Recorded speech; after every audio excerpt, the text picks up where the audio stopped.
Start करते हैं। तो let me open up the code first. ठीक है, उसको फिर हम इवेंचुअली लाइन बाय लाइन उसको एक्सप्लोर करते चलेंगे। ठीक है, सबसे पहले हमारा गोल क्या है? हमारा गोल है एक नैनो जीपीटी बनाना। ठीक है, नैनो जीपीटी क्या होता है? नैनो जीपीटी का मतलब जैसे चैट जीपीटी होता है।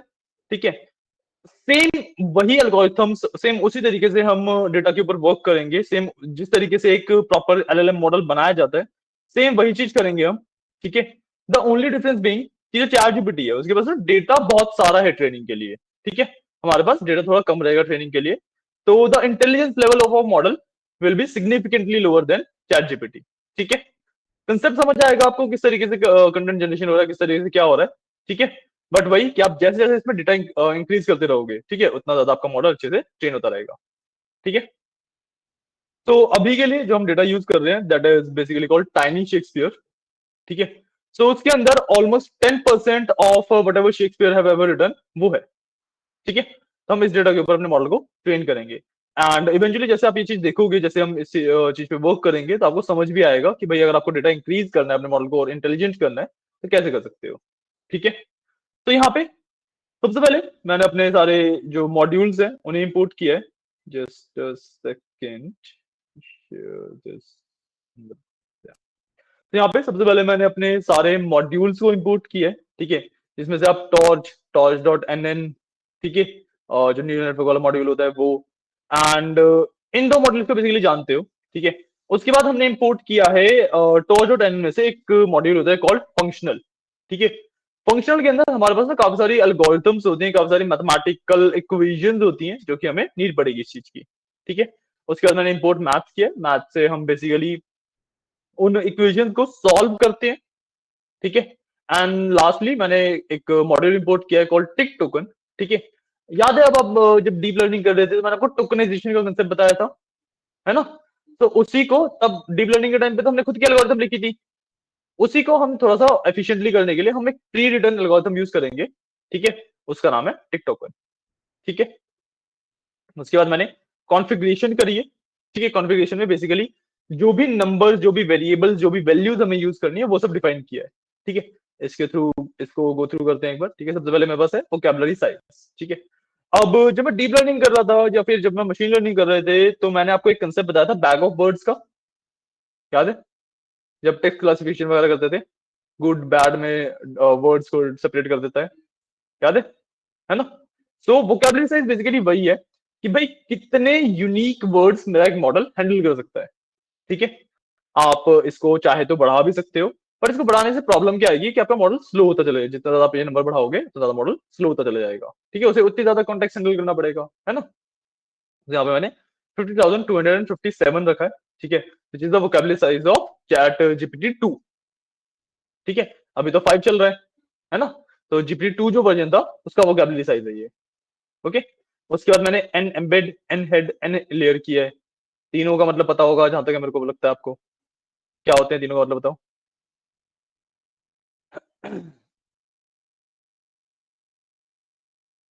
मैं बताता हूँ।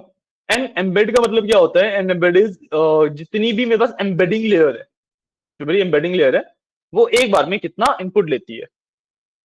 एम्बेडिंग लेयर पता है क्या होता है? Converting the words into numbers, क्योंकि मेरा मॉडल जो है नंबर समझता है सिर्फ, तो मेरे को एक एल्गोरिथम चाहिए, एक लेयर चाहिए जो कि वर्ड्स को नंबर्स में कन्वर्ट कर सके, तो वो होती है एम्बेडिंग लेयर। ठीक है, और जो मैंने एन एम्बेड बताया है दैट इज कि जो मेरी एम्बेडिंग लेयर है वो कितना इनपुट ले सकती है एक बार में। ठीक है, तो मैंने उसे बोला 256 वर्ड्स एक बार में मेरी एल्गोरिथम हैंडल कर सकती है। ठीक है, these are hard coded limits. ठीक है, आपको इतना ही रखना चाहिए। ठीक है, इट इज रिकमेंडेड। ठीक है, उसके बाद we have n head and n layers. ठीक है, तो एन हेड का मतलब क्या हुआ कि भाई, याद है मैंने एक आपको ट्रांसफॉर्मर्स का टॉपिक पढ़ाया था डीप लर्निंग के सबसे लास्ट में, और जिसके अंदर मैंने बताया था कि हम मल्टीपल लेयर्स को डिफाइन कर सकते हैं जो कि पैरेलली चलती हैं सारी, बताया था? तो उसी चीज को हमने डिफाइन किया है। ठीक है, कि भाई एन हेड का मतलब क्या है कि जो मेरी एक लेयर होगी उसके अंदर कितने इनपुट पॉइंट्स होंगे, that will be 8 input points. ठीक है, और ऐसी कितनी टोटल लेयर होंगी? 4 लेयर होंगी। ठीक है, तो मतलब 8 इनपुट वाली 4 लेयर्स मैंने बना दी यहाँ पे। ठीक है, बात समझ आ रही है? उसके बाद ये है ब्लॉक साइज। ठीक है, ब्लॉक साइज को मैंने अपनी एन एम्बेड जितना सेम रखा है। क्यों? क्योंकि एक ब्लॉक एक बार में मेरे पास मेरे मॉडल के पास जाता है। तो मेरा मॉडल जब 256 वर्ड्स को एक्सेप्ट कर सकता है, तो मैं भेजूंगा भी तो उसे 256 वर्ड्स ही ना। बात समझ आ रही है? तो इसलिए मैंने ब्लॉक साइज को 256 ही डिफाइन किया है। ठीक है। उसके बाद वी हैव ड्रॉप आउट। जो मैंने बताया था ड्रॉप आउट लेयर होती है, जो आसपास के न्यूरॉन्स होते हैं वो सेम आउटपुट देने लग जाते हैं। तो हम क्या करते हैं, कुछ परसेंटेज ऑफ द न्यूरॉन्स को बंद कर देते हैं, है ना। तो वो मैंने यहाँ पे परसेंटेज डिफाइन करी है ड्रॉप आउट के अंदर। ठीक है, विच इज 0.1, मतलब हम एक बार में 10% ऑफ द न्यूरॉन्स को बंद कर देंगे। ठीक है, क्लियर है। उसके बाद मेरे पास बैच साइज है।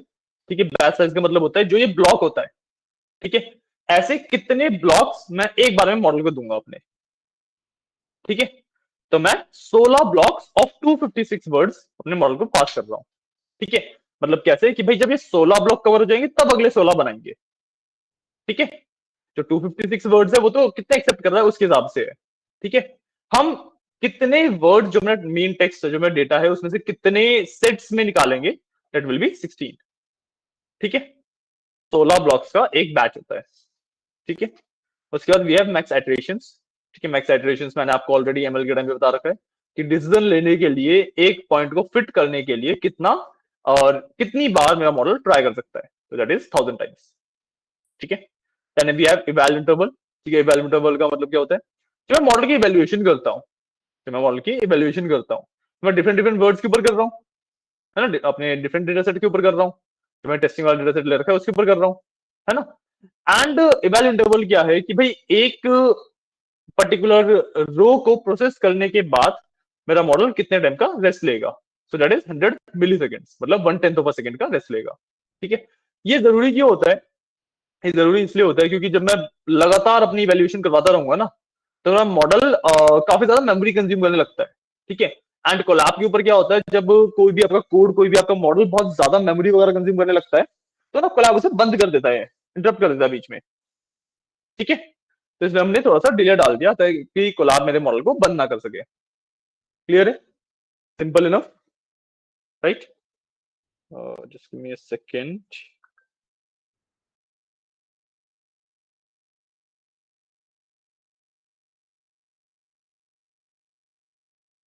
Just give me a second.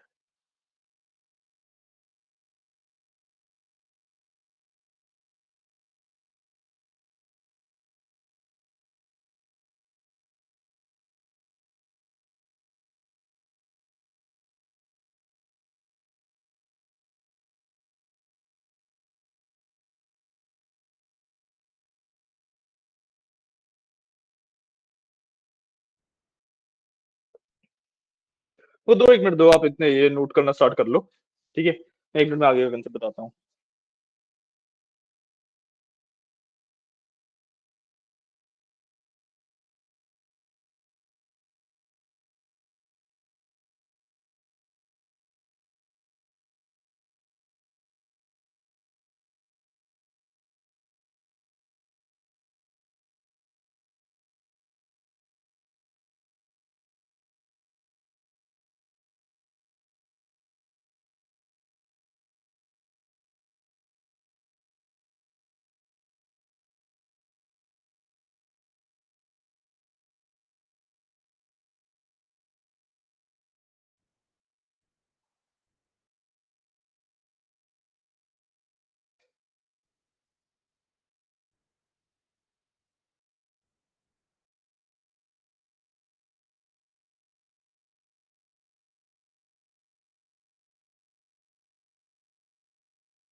आगे करते हैं। तो हमने या इवेल्युएबल से बात कर ली, ठीक है। उसके बाद भी यार लर्निंग रेट, ठीक है। लर्निंग रेट क्या होता है? जब मैंने आपको बताया था कि जब भी मैं एक ऑप्टिमाइजर यूज करता हूँ, आइदर एडम या कोई और, तो उसमें एक लर्निंग रेट डिफाइन करना होता है कि भाई कितनी जल्दी मेरा मॉडल चीजों को ग्रैब करेगा, कितनी जल्दी जल्दी मैं अपने मॉडल को चीजें सिखाना चाहता हूँ, ठीक है। आपको पता है कि इसको हम काफी स्लो रखते हैं, ठीक है। तो इसलिए इसके अंदर मैंने 3e-4 रखा है। ई को सॉल्व करना भी मैंने आपको बताया था, याद है? देखो, ई के बाद -4 है, ठीक है। तो मतलब क्या होता है कि पॉइंट के बाद 4 डिजिट होंगी, ठीक है। ई से पहले 3 है, तो उन 4 में से एक डिजिट हो जाती है 3, बाकी इज 0। तो इसका मतलब हो गया 0.0003, ठीक है। बात समझ आई? तो यहाँ पे हमने लर्निंग डिफाइन किया, उसके बाद हमने डिवाइस डिफाइन कर दिया, जैसे डीप लर्निंग में हम जीपीयू सीपीयू डिफाइन करते हैं, है ना? ठीक है, क्लियर कॉन्फ़िगरेशन वाला पार्ट? ठीक है, आप कॉन्फ़िगरेशन वाले पार्ट तक लिख लो एक बार, ठीक है। And then we will move forward with rest of it.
Well तक लिख लिया, ठीक है। और ये लो, ठीक है, अभी यहीं तक लिखना, ठीक है। उसके बाद फिर पहले एक्सप्लेन करूंगा फिर लिखना, ठीक है।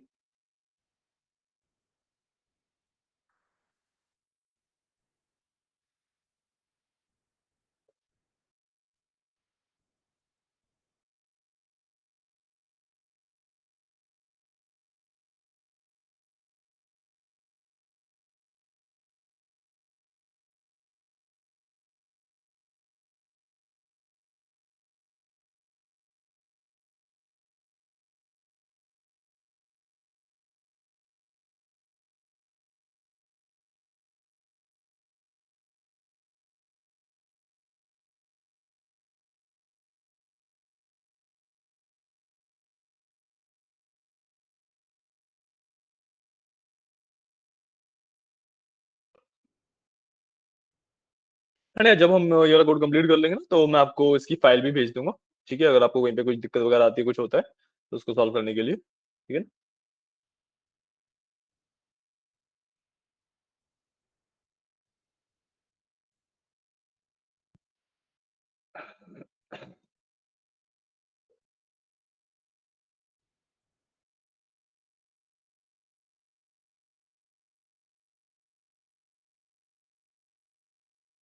हो गया, ठीक। अब नेक्स्ट पार्ट, सबसे पहले हमें डेटा की प्रोसेसिंग करनी है, ठीक है। डेटा किस तरीके से हम रीड करेंगे, उसको ब्लॉक्स में कन्वर्ट करना, बैचेस में कन्वर्ट करना, इन सब चीजों पे बात करेंगे, ठीक है। तो यहाँ पे मैंने एक फंक्शन बनाया, डेफ गेट बैच का, ठीक है। डेफ गेट बैच, ठीक है। मतलब एक बैच बेसिकली डिजाइन करने के लिए, ठीक है। इसके अंदर मैं 3 वैल्यूज ले रहा हूँ, स्प्लिट, ट्रेनिंग डेटा और वैलिडेशन डेटा, ठीक है। कि भाई किस तरीके का स्प्लिट है, ट्रेन डेटा ले लिया और वैलिडेशन डेटा ले लिया, ठीक है। उसके बाद मैं करके रहा हूँ data split equal to train data F split value equal to train as well data, कि भाई कौन से डेटा को मेरे को स्प्लिट करना है। अगर स्प्लिट इक्वल टू ट्रेन है तो ट्रेनिंग डेटा को स्प्लिट करूंगा, वरना इवैल्यूएशन डेटा को स्प्लिट करूंगा, है ना। उसके बाद मैंने क्या किया, आई एक्स लिया, बेसिकली इंडेक्सिंग करी, ठीक है। इंडेक्सिंग कैसे करी, मैंने टॉर्च डॉट ब्रांडेड लिया, मैंने दो नंबर के बीच में कोई भी एक रैंडम नंबर पिक करना चाहता हूँ, ठीक है। उसके अंदर मैंने क्या किया, len data split minus block size, ठीक है। मतलब जो भी मेरा डेटा है उसमें से जो मेरा ब्लॉक साइज है उसको माइनस कर दिया उसकी लेंथ में से, ठीक है। तो मतलब मेरे पास जो डेटा का नंबर बचेगा वो नंबर बचेगा जिसके बाद एग्जैक्टली एक ब्लॉक मेरे पास बचा हुआ है डेटा में, है ना। वहां से लेके whatever the बैच साइजेस, ठीक है, कि भाई उस पॉइंट से लेके मेरा प्रॉपर जो बैच साइज है इसके बीच का कोई भी एक रैंडम नंबर ले रहा हूं मैं, ठीक है। अब मैं क्या कर रहा हूं कि भाई जो मेरा एक्स और वाई में मेरे को डेटा देना है, एक्स और वाई में मेरे को डेटा देना है, ठीक है।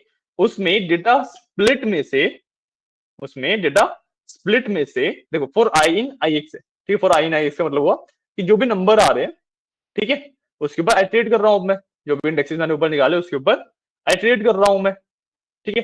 आइटरेट करते हुए बस मल्टीपल इंडेक्सेस आएंगे, तो मैं स्प्लिट कैसे कर रहा हूँ, डेटा स्प्लिट में जो भी मेरे पास नंबर आ रहा है, जो भी इंडेक्स ऊपर से मैंने फाइंड किया वहां से लेके i plus block size whatever my block sizes, ठीक है। मान लो मेरे पास 100 रोज है, ठीक है, मेरा ब्लॉक साइज है 10 का, ठीक है। मैंने रैंडम नंबर्स निकाले 1 से 100 के बीच में, ठीक है। What ever the number is, ठीक है, मान लो मेरे पास नंबर आया 78, ठीक है। तो मैं 78 से ब्लॉक से जितना डेटा निकाल रहा हूं, मतलब 78 से 88 तक का सारा डेटा फेच कर लिया मैंने, ठीक है। समझ आया, क्लियर है, ठीक है। फॉर आई नाइस तो बता दिया। सेम चीज मैंने करी है वाई के लिए। वाई में क्या चेंज किया है, जैसे एक्स में तो मैंने 78 से 88 निकाला था ना, अब मैं वाई में थोड़ा सा एक स्टेप बस आगे बढ़ रहा हूँ, एक वर्ड आगे बढ़ रहा हूँ, मतलब जैसे 78 था तो 79 से 89 तक निकाल रहा हूँ, क्योंकि मैंने आई में भी 1 प्लस किया और ब्लॉक साइज में भी 1 प्लस किया है, ठीक है, क्लियर है।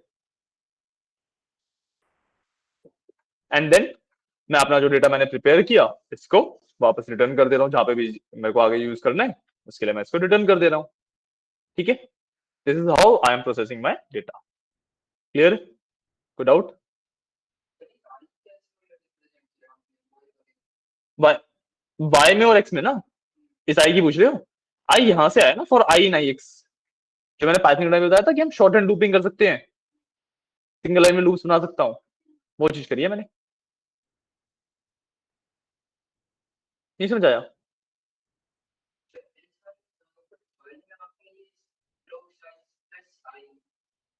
हाँ, ऊपर भी तो आई प्लस ब्लॉक साइज ही है,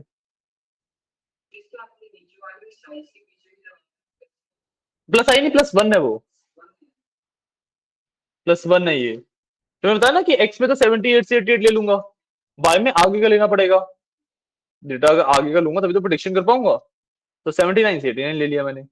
अच्छा, आपको ना एक कोड से बता देता हूँ कि जो एआई मॉडल है, जो एलएलएम्स होते हैं वो वर्क कैसे करते हैं। वो ना डेटा टेक्स्ट प्रिडिक्शन के कंसेप्ट के ऊपर वर्क करते हैं, ठीक है। मतलब जो भी मैंने उसे एक लाइन लिखी, जो मेरा मॉडल है वो उस लाइन को कंप्लीट करने का ट्राई करेगा अपने डेटा में से मिला के, करेंगे पॉइंट, कि भाई मान लो लेट्स से मैंने ना अपने डेटा में बहुत सारे क्वेश्चन आंसर्स दिए उसे, ठीक है। तो अब मैं कोई भी क्वेश्चन अगर पूछूंगा तो क्या करेगा, उस जो मैंने क्वेश्चन पूछा उसको अपने डेटा में ढूंढेगा, उसके आगे का पार्ट रिटर्न कर देगा, उसके आगे क्या होगा, उसका आंसर होगा ऑब्वियसली, तो उसको रिटर्न कर देगा। गेटिंग पॉइंट ना, इस तरीके से वर्क कर रहा है, ठीक है। तो आप एक बार डेटा प्रोसेसिंग वाला बैच का ये कोड लिख लो, एंड देन फिर हम आगे बढ़ते हैं।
ठीक कर लो तो बताना मेरे को।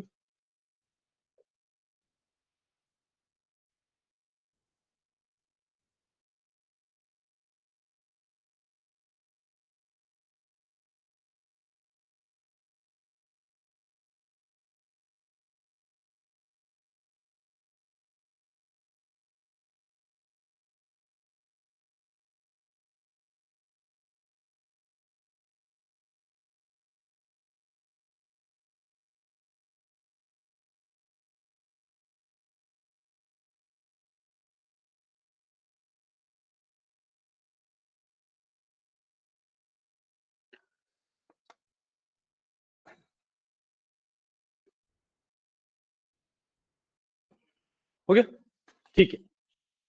अब इसके बाद यार मैंने ट्रांसफॉर्मर्स के टाइम पे आपको क्या बताया था कि भाई मैं ना लेयर्स मल्टीपल यूज कर सकता हूँ एक ही लाइन से डिफाइन करके, है ना। ट्रांसफॉर्मर्स का ना सिर्फ वो अकेला फायदा नहीं है, ट्रांसफॉर्मर्स का एक और फायदा क्या है कि मैं ना मल्टीपल मॉडल्स को भी कंबाइन करके एक मॉडल बना सकता हूँ। ठीक है, मल्टीपल छोटे छोटे मॉडल्स जो कि एक डिफरेंट डिफरेंट काम करते हैं, उनको भी properly as a layer use कर सकता हूँ। मतलब क्या हुआ, देखो।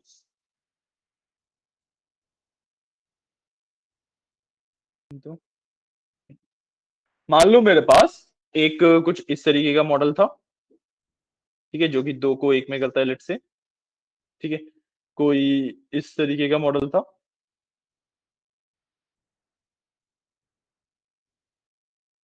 और कोई सिंपली इस तरीके का मॉडल था। ठीक है, इसको हम नाम देते हैं ए बी सी। अब टेक्निकली ए बी और सी अपने आप में छोटे छोटे मॉडल्स हैं, बट ट्रांसफॉर्मर से मैं क्या बता सकता हूं कि भाई बी में डेटा जाएगा, बी से ए में जाएगा, ए से दोबारा बी में जाके फिर सी में जाएगा। इस तरीके का मैं लेयर पैटर्न डिफाइन कर सकता हूं, जिससे होगा क्या कि जो बी अपने आप में एक प्रॉपर मॉडल था, वो मेरा एक लेयर बन जाएगा एक बिगर मॉडल का। Getting a point, getting a point. ये भी काम करता है ट्रांसफॉर्मर्स, ट्रांसफॉर्मर्स की वजह से ये भी पॉसिबल है। ठीक है, एंड इसी कंसेप्ट के ऊपर हमारा जो जीपीटी का मॉडल है वो बेस्ड है। हम अलग अलग काम के लिए छोटे छोटे मॉडल डिफाइन करेंगे कि एक ही मॉडल में सारी लेयर्स को डाल पाना एंड एवरीथिंग कर पाना बहुत मुश्किल काम है। तो हम सभी कामों के लिए छोटे छोटे मॉडल्स डिफाइन करेंगे एंड लास्टली उनको कंबाइन कर देंगे। ठीक है, तो यहाँ पे हमारे पास सबसे पहला मॉडल आता है कॉल्ड कैजुअल सेल्फ अटेंशन।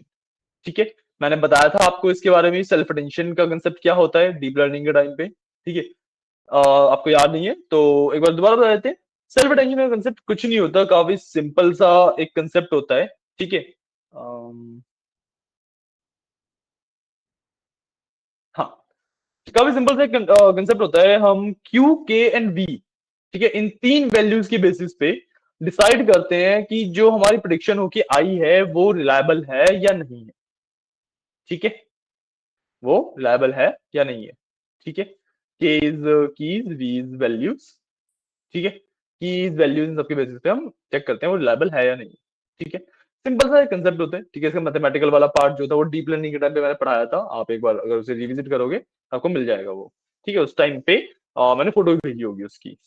ठीक है, बट यहाँ पे कोड देखते हैं, कोड में एक्चुअली हो क्या रहा है। ठीक है, यहां तक तो मैंने सिंपल अपना मॉडल ही डिफाइन किया है। ठीक है, उसके बाद I return a line assert and embed percentage and head equal to 0। ठीक है, assert का मतलब होता है कि दिस इस पर्टिकुलर कंडीशन को, इस पर्टिकुलर स्टेटमेंट को हमें फोर्स करना है मॉडल के ऊपर। ठीक है, कौन सी कंडीशन को हम फोर्स कर रहे हैं कि भाई एन एम्बेड और एन हेड, इन दोनों नंबर्स को जब मैं डिवाइड करता हूं तो आंसर 0 आएगा। ठीक है, ऐसा क्यों किया, ताकि जितना भी मेरा डेटा है वो मेरी जो ट्रांसफॉर्मर्स की लेयर्स है उससे बहुत इजीली पास हो सके। वरना तो प्रॉब्लम क्या आती कि भाई जो एम्बेडिंग है उसका साइज अलग है, जो ट्रांसफॉर्मर की लेयर है उनका साइज अलग है, लेयर मिसमैच होता। ठीक है, साइज मिसमैच होता, काफी सारी प्रॉब्लम्स आती है। इसी लाइन से वो सारी प्रॉब्लम्स ऑटोमेटिकली सॉल्व हो जाती है। ठीक है, उसके बाद मैंने सबसे पहले एक लेयर डिफाइन करी सी अटेंशन। ठीक है, C A T T N basically C attention के लिए होती है ये। इसके अंदर मैंने एनएल डॉट लीनियर। ठीक है, इसके अंदर एन एम्बेड, जितना मैं डेटा रिसीव कर रहा हूँ, ये बेसिकली मेरा सबसे पहला मॉडल है जिसमें डेटा रिसीव करूंगा इनिशियली। ठीक है, तो एन एम्बेडेड जितना मैं डेटा रिसीव कर रहा हूं उसका 3 गुना डेटा मैं रिटर्न करूंगा इस लेयर से। ठीक है, then we have an projection. And projection is basically a mapping layer, ठीक है, ये एक मैपिंग लेयर है, ठीक है। इसके अंदर मैंने क्या किया, वही जितना डेटा आया उतना ही डेटा मैंने आउटपुट में भी दे दिया, बट इससे ना मेरे न्यूरॉन्स मैप हो गए कि कौन से डेटा को किस न्यूरॉन से मेरे को आउटपुट देना है, ठीक है। मान लो पहले जो डेटा आ रहा था वो ABCD हो रहा था, ठीक है। अब इस तरीके से मैपिंग करी, या पहले मान लो डेटा BACD ऐसे हो रहा था, ठीक है। मैंने जब मैपिंग करी तो इस तरीके से मैपिंग करी कि वो डेटा सॉर्ट हो जाए, तो ABCD में कन्वर्ट हो जाए, ठीक है। This is the second layer. उसके बाद में बस दो ड्रॉप आउट की लेयर मैंने यहाँ पे डिफाइन करी है, एक अटेंशन ड्रॉप आउट और एक RSID drop out. Good morning, ठीक है, एक RSID ड्रॉप आउट। हाँ जी, हाँ श्योर श्योर, हाँ AC नहीं चल रहा, उसका ध्यान रखना, ठीक है। RSID रेज ड्रॉप आउट, ठीक है। दोनों में simply drop out layer define करी है, ठीक है। और यहाँ पे जो ड्रॉप आउट है वो ऊपर जो मैंने कॉन्फ़िगरेशन में ड्रॉप आउट की परसेंटेज दी थी 0.1, वही मैं यहाँ पे यूज कर रहा हूँ। चलो 10%, 10%। टेक्निकली हम चाहते तो इन दोनों लेयर्स को हम एक ही लेयर भी डिफाइन कर सकते थे, डेटा में दोबारा पास करवा लेता, ठीक है। बट द पॉइंट इज कि जब मैं दोनों ड्रॉप आउट की लेयर को एक ही नाम से डिफाइन कर देता, तो वो ना दोनों केसेस के लिए जो मैंने दो लेयर डिफाइन करी है तो मेरे को दो बार इसको यूज करना पड़ेगा ना, दो बार यूज करना होगा तभी तो डिफाइन करी है। तो अगर मैं एक ही डिफाइन करता काम तो उससे चल जाता, बट वो दोनों ही केसेस के लिए सेम ट्रेनिंग हो जाती है उसकी, तो फिर वो एक्यूरेसी पे मेरे को थोड़ा सा इफेक्ट पड़ जाता है उसके, ठीक है। मैंने यहाँ पे दो ड्रॉप आउट के लिए डिफाइन करी, एंड उसके लास्ट में मैंने एक बफर डिफाइन किया है, ठीक है। बफर डिफाइन करने का मतलब क्या होता है कि भाई मैं ना जो डेटा है उसको बफर आउट करके रख रहा हूँ कि भाई जब एक बैच प्रोसेस हो रहा है अगला बैच मेरे पास ऑलरेडी रेडी है, तो ये लेयर बफरिंग मैनेज करती है। बात समझ आइए, ठीक है। अभी मैंने सिर्फ लेयर्स डिफाइन करे, इनमें से डेटा कैसे पास होगा उसके बारे में हम अब आएगी, ठीक है। अब मैंने B, T एंड C तीन नंबर्स लिए, उसके अंदर मैंने x डॉट साइज डाला, x का जो साइज है जो भी मेरे डेटा आ रहा है उसका साइज डाला, ठीक है। अब यूजुअली आपको जो डेटा आता है वो 2x2 मतलब 2D डेटा होता है, मैट्रिसेस की फॉर्म में होता है, बट यहाँ पे जो x है उसके अंदर वेक्टर एम्बेडिंग है, तो x और y तो एग्जिस्ट करता ही है, साथ ही साथ उसके कॉन्टेक्स्ट भी एग्जिस्ट करता है, तो तीन लेयर्स में हो जाता है, तीन डायमेंशन में हो जाता है, इसलिए मैंने B, T एंड C में किया, ठीक है। उसके बाद मैंने क्यू के भी निकाली तीनों वैल्यूज, ठीक है। वो मैंने सेल्फ क्यू के भी सॉरी मैंने डिफाइन किया पहले, ठीक है। उसके अंदर मैंने सी अटेंशन वाली जो लेयर थी, कैजुअल अटेंशन वाली जो लेयर थी, उसके अंदर सबसे पहले डेटा पास किया, ठीक है। मैं एक अटेंशन लेयर के अंदर से डेटा पास करूंगा, तो मेरे को वो डेटा तीन पार्ट्स में विच इज क्यू के एंड बी उसमें स्प्लिट होके मिल जाएगा, ठीक है। और यहाँ में मैंने क्यू के बी डॉट स्प्लिट कर दिया डायमेंशन 2 देके मिनिमम, ठीक है। बस क्यू के एंड बी की वैल्यू आ गई, ठीक है। अब मैंने उसके बाद क्या किया, मैंने हेड साइज निकाला by dividing by doing floor division of C with n head, ठीक है। जो सी यहां से मेरे पास आया था ये वाला, उसको मैंने एन हेड से डिवाइड करके हेड साइज निकाल दिया कि भाई एक्चुअली मेरी मैट्रिक्स का एक बैच का साइज क्या होगा, ठीक है। उसके बाद मैंने क्यू के बी को अलग अलग किया, मतलब अपडेट किया बेसिकली, और इसके अंदर मैंने क्या किया, इसको ना ट्रांसपोज किया है। ट्रांसपोज का मतलब जो भी उसका ऑलरेडी शेप थी वो चेंज हो गई, ठीक है। तो पहले जो भी शेप थी अब वो 1/2 की मैट्रिक्स बन गई, मतलब एक रो दो कॉलम्स, ठीक है। क्योंकि मेरे को पता है भाई मॉडल के अंदर सिंगल सिंगल रोज में डेटा जाता है, मैंने के क्यू भी तीनों को ही इस तरीके से कन्वर्ट कर दिया, ठीक है। उसके बाद यहाँ पे मैंने जो सेल्फ अटेंशन का फॉर्मूला होता है जो मैथमेटिकली हमने सीखा था वो लगा दिया सिंपली, ठीक है। फॉर्मूला पे रिविजिट कर सकते हो यूजिंग डीप लर्निंग का पार्ट, ठीक है। ये मैंने यहाँ पे फॉर्मूला लगा दिया, और अब इसके बाद मैंने इसको थोड़ा थोड़ा अपडेट करना स्टार्ट किया, ठीक है। फॉर्मूला लगाने के बाद होता क्या है कि मेरे पास ना काफी सारे एम्प्टी स्पेसेस बच जाते हैं, ठीक है। तो उन एम्प्टी स्पेसेस को सबसे पहले फिल करने के लिए मैंने क्या मास्क फिल, ठीक है। मास्क फिल क्या करता है कि भाई जो भी मेरे एम्प्टी स्पेसेस हैं उस स्पेस को आसपास की वैल्यू के अकॉर्डिंग भर देता है, ठीक है। कि भाई एक बहुत सिंपल सा बेसिक एग्जांपल लेते हैं, एक्चुअली ऐसा हो नहीं रहा, बट जैसे मैंने एक फोटो ली, ठीक है, और एक जैसे मैंने इस दीवार की फोटो ली, कहीं पे कोई एक स्पेस थी जो मेरी फिल नहीं थी, तो व्हाट आई कैन डू कि भाई मेरे को दीवार तो सेम ही चल रही है, तो मैं अगर वही वाले पिक्सल सेम कलर्स जहां पे फोटो में पिक्सल्स गायब थे वहां पे डाल दूं तब भी दीवार ही सेम लगेगी, है ना। तो वही चीज हमने यहाँ पे करी है, ठीक है। आसपास की इमेज के हिसाब से आसपास के पिक्सल्स के हिसाब से हमने इसको फिलअप कर दिया, क्लियर है। ठीक है। उसके बाद मैंने इसके ऊपर सॉफ्ट मैक्स लगाया और उसके बाद मैंने ड्रॉप आउट लगा दिया। ठीक है। मैंने बताया था जब भी आप ड्रॉप आउट लगाते हो तो जो एक्टिवेशन फंक्शन होता है पहले लगता है, जब भी आप बैच नॉर्मलाइजेशन लगाते हो तो जो एक्टिवेशन फंक्शन होता है वो बाद में लगता है। ठीक है। अगेन मैंने इसको ट्रांसपोज किया वाई के लिए भी, अभी मैं एक्स के लिए कर रहा था, मैंने वाई के लिए किया। ठीक है।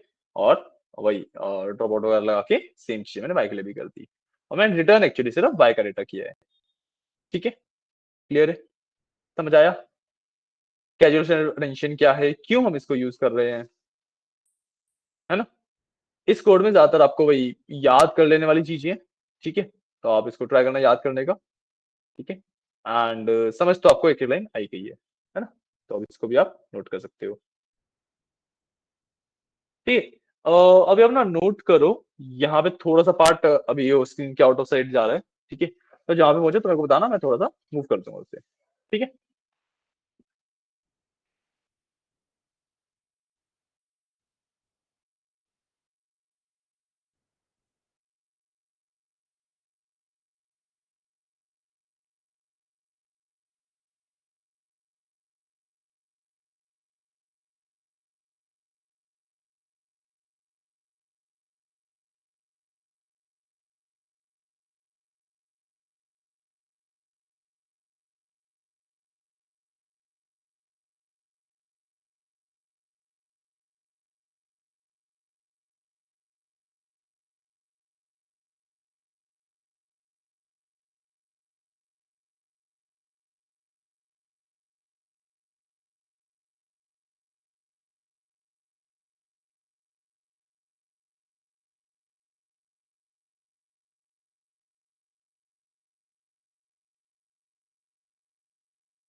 और जो लाइन भी लिखी है, ये लाइन लिख लो, इसके आगे फॉरवर्ड वाला पार्ट है, ठीक है, ये लिख लो।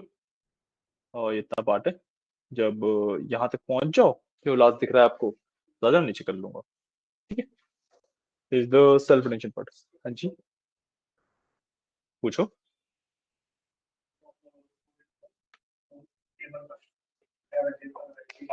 हाँ,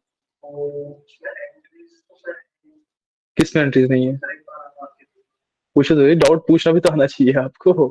आके तो आप एक्सपेक्ट करोगे मैं करके चला जाऊंगा।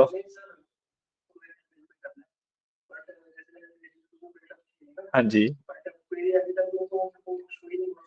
क्वेरी एडिटर में थोड़ा ना शो होएगा, क्वेरी एडिटर में डिटेबल थोड़ा ना है, डिटेबल तो फॉर्मुला बेस्ड है, वो सिर्फ पावर बीआई के अंदर टेबल व्यू में दिखेगा आपको। हाँ, हाँ,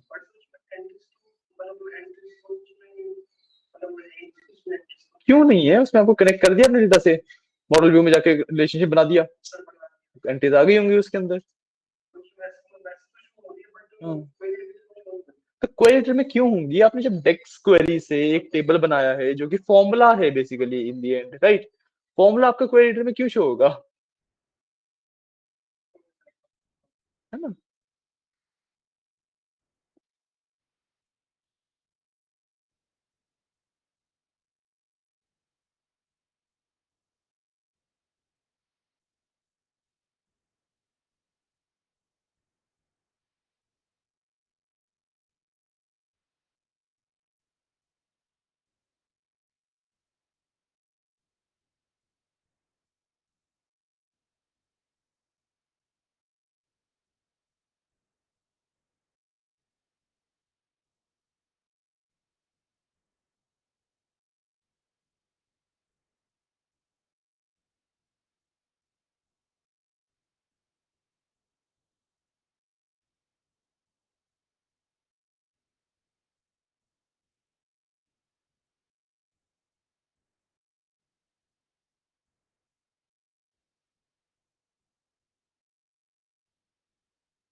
हो गया।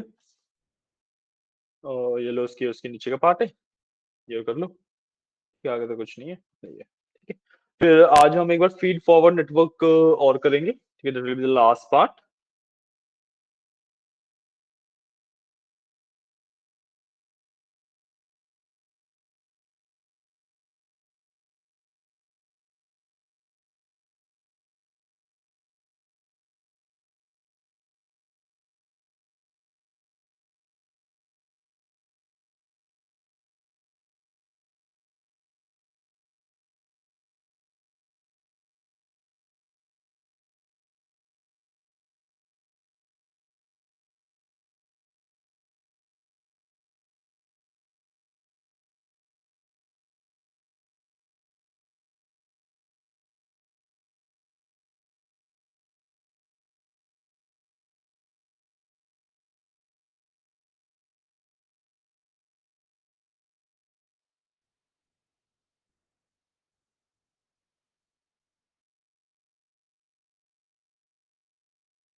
ओके, एक मिनट देना मेरे को।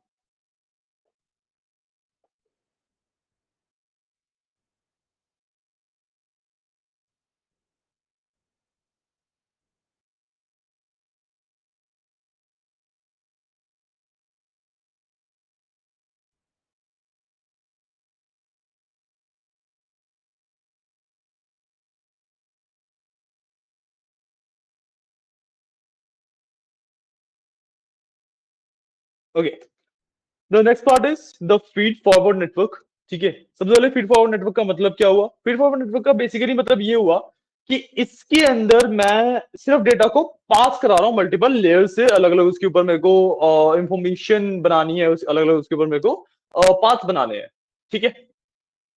सिंपल, ऊपर वाला पार्ट एग्जैक्टली सेम है जैसे आप अब तक करते आए हो, वही सेम पार्ट है, ठीक है। इसके बाद जो लेयर्स मैंने डिफाइन करी है, एक लीनियर लेयर डिफाइन करी है जिसमें मैंने CFC लिखा है जिसका नाम, ठीक है। तो कैजुअल फुल्ली कनेक्टेड लेयर जो कि मैपिंग लेयर की तरह काम करती है, ठीक है। इसके बाद मैंने एन एम्बेड लिया है, जो मेरा डेटा आ रहा था उसी साइज को मैंने लिया है, ठीक है।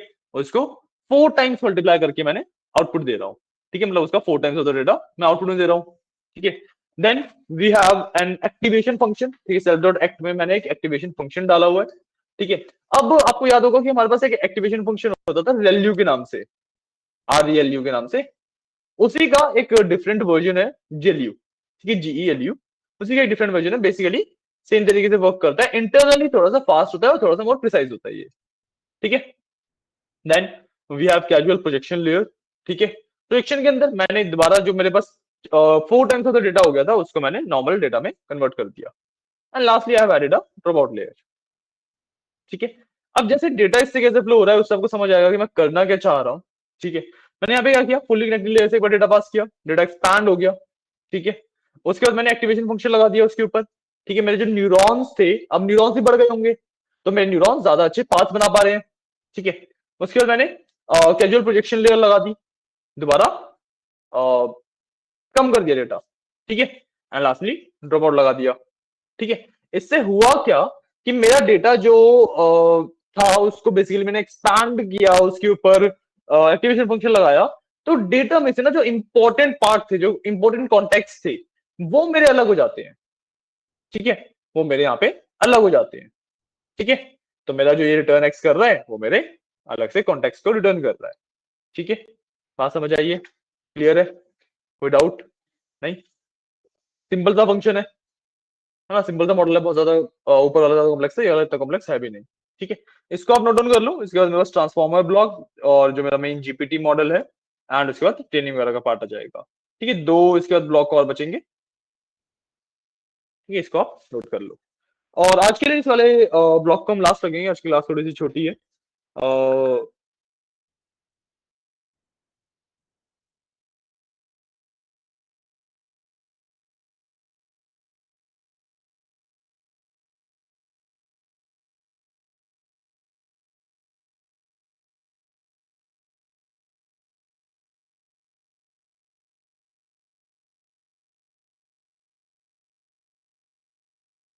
ओके, तो आज के लिए हम इतना ही पार्ट रखेंगे, समझ आ रहा है? ठीक है, तो डू दिस एंड इसके बाद आप एक बार वो रिकॉर्डिंग पूरी देख लेना, ताकि आप कैचअप कर सको चीजों को, कुछ ना समझ आए, कुछ डाउट्स हो तो पूछ लेना उन्हें। ठीक है, एंड देन या कल एंड परसों की भी मे भी क्लास लग जाए, डिपेंडिंग ऑन कितना डेटा हम कितना कवर कर पाते हैं चीजें। ठीक है, तो कल और परसों की मे भी क्लास लग सकती है। ठीक है ना? मेरे को एक मिनट, तो मैं अभी एक मिनट में शो करता हूँ आपको चीजें वापस। हाँ, ये लो।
आपने कहाँ तक लिख लिया? कौन से? यहाँ पे हो ना? इस वाले पे? ठीक है, मैं इसको लास्ट वाला पार्ट दिया दूँ, यहाँ तक आपको लिखना है, ठीक है? एंड आप लिख लो, ठीक है? मैं थोड़ा आता हूँ, ओके? क्लास के लिए